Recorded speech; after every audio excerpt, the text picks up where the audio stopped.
Welcome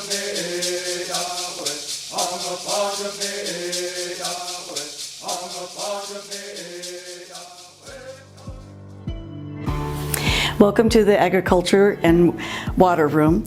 This room is for us to be able to share about how the history of agriculture took place in our Coachella Valley.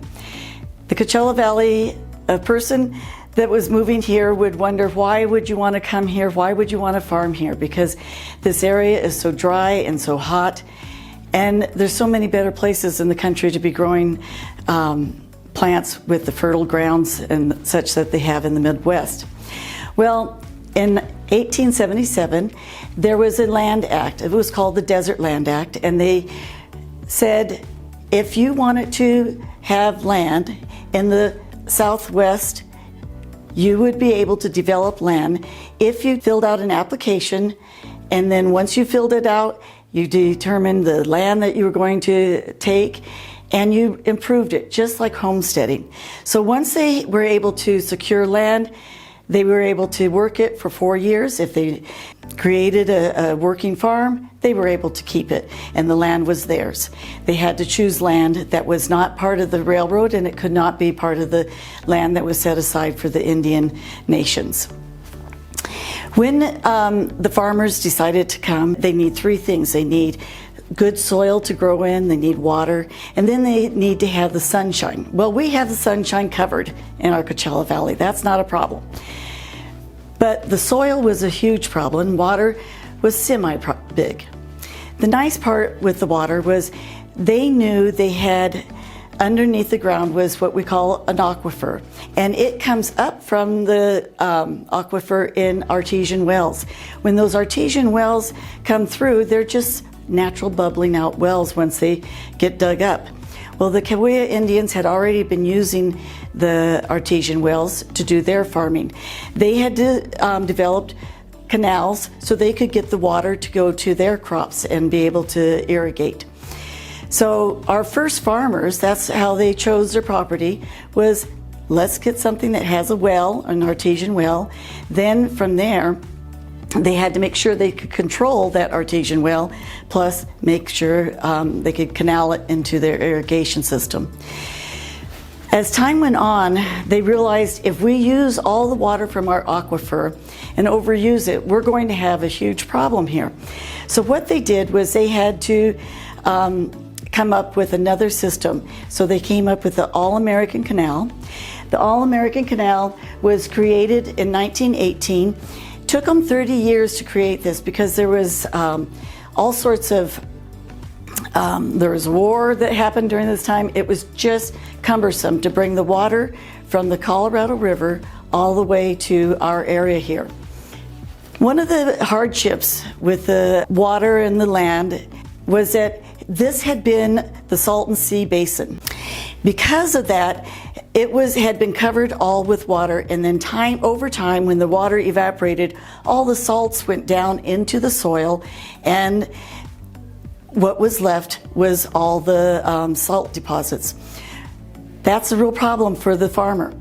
And a farmer has to have soil that has nutrients and vitamins that are going to be able to feed their plants. Salt tends to kill their plants. Most of our growing areas are in the central Coachella Valley, which is below sea level by 150 feet and below sea level, which means that we have a lot of salt here.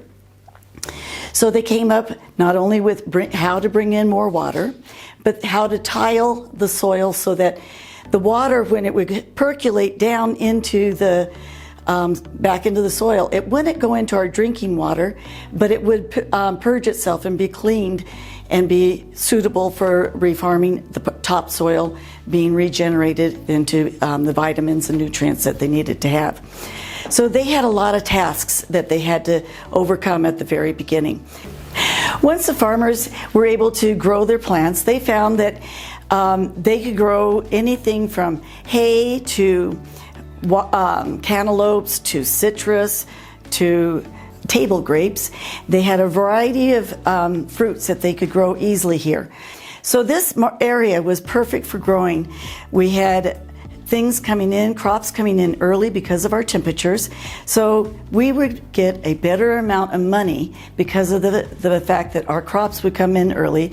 It was coming in strong and it was growing very, very well.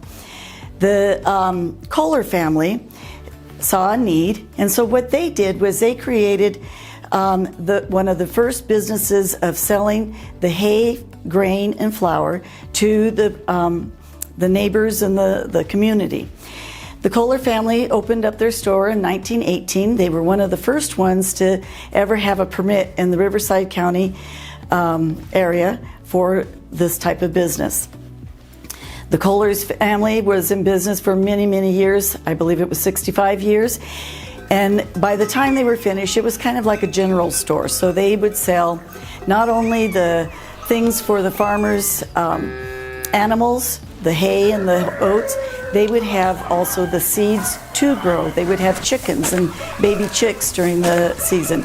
So the farmers depended on the Kohlers to use their products and sell their products.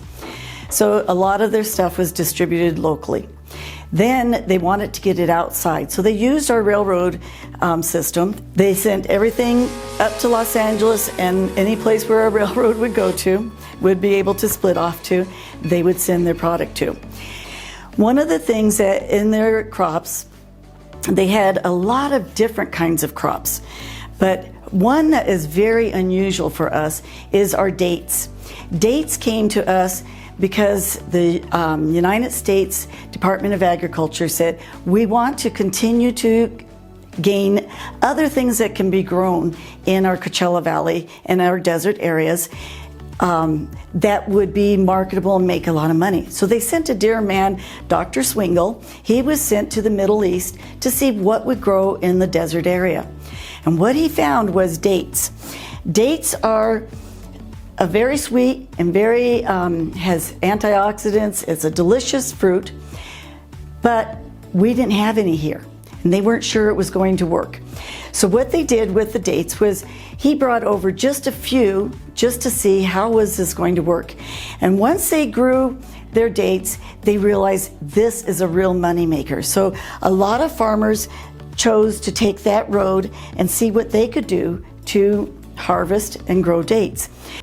You're going to go next to visit the blacksmith's shop, but as you walk along, I want you to take a look at some of the implements, farm implements we have, because our farm implements, you'll be amazed, most of our animals were mules that had to do the work or manpower. They had to create what they needed in order to be able to use their product, and you will get to see some of the things that the blacksmith has done for us. So enjoy your trip.